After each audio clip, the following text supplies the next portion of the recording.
Produksi kencing memang adalah salah satu penanda yang mudah sekali kita lihat.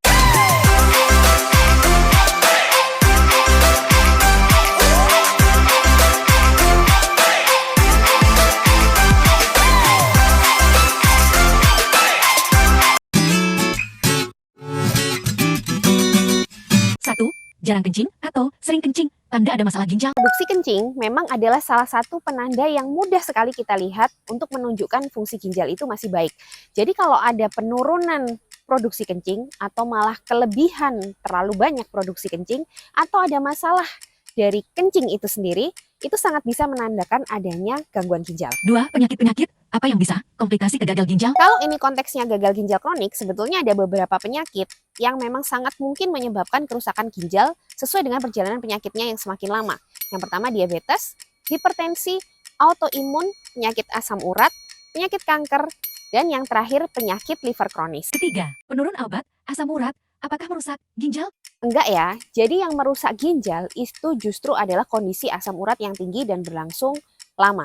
Bisa lewat terjadinya batu ginjal asam urat atau bisa merusak langsung ginjal yang kita sebut nefropati asam urat. Jadi obatnya justru akan menurunkan asam urat, di mana asam urat tingginya itulah yang merusak ginjal, bukan obatnya. Empat, idealnya di umur berapa cek fungsi ginjal? Memang fungsi ginjal itu akan menurun sejalan dengan bertambahnya usia.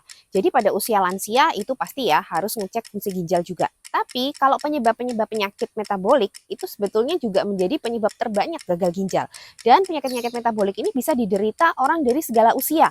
Jadi dari usia muda pun bisa seperti diabetes, hipertensi, autoimun, dan lain-lain. Pada prinsipnya jika memiliki penyakit-penyakit seperti ini ya harus segera cek fungsi ginjal untuk screening. Lima, apakah protein di urin selalu menandakan kerusakan ginjal? Belum tentu ya, adanya protein di kencing itu bisa terjadi karena aliran darah yang sangat banyak ke ginjal. Misalnya pada kondisi-kondisi demam atau pada kondisi orang sedang atau habis beraktivitas berat atau olahraga, itu bisa terdeteksi protein sedikit di dalam kencing. Tapi itu belum tentu menandakan ada kerusakan ginjal.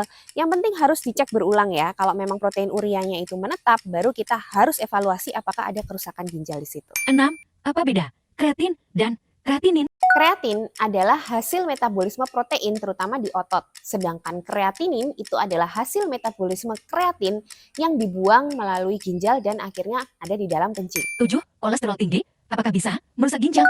Secara langsung sebenarnya tidak, tapi dalam jangka panjang adanya kolesterol yang tinggi disertai dengan adanya kerusakan dinding pembuluh darah bagian dalam akibat penyakit-penyakit metabolik tertentu dan radikal bebas, ini bisa menyebabkan gangguan aliran pembuluh darah akibat terbentuknya plak di pembuluh darah yang ke arah ke ginjal. Jadi ini dalam jangka panjang juga akan bisa merusak ginjal.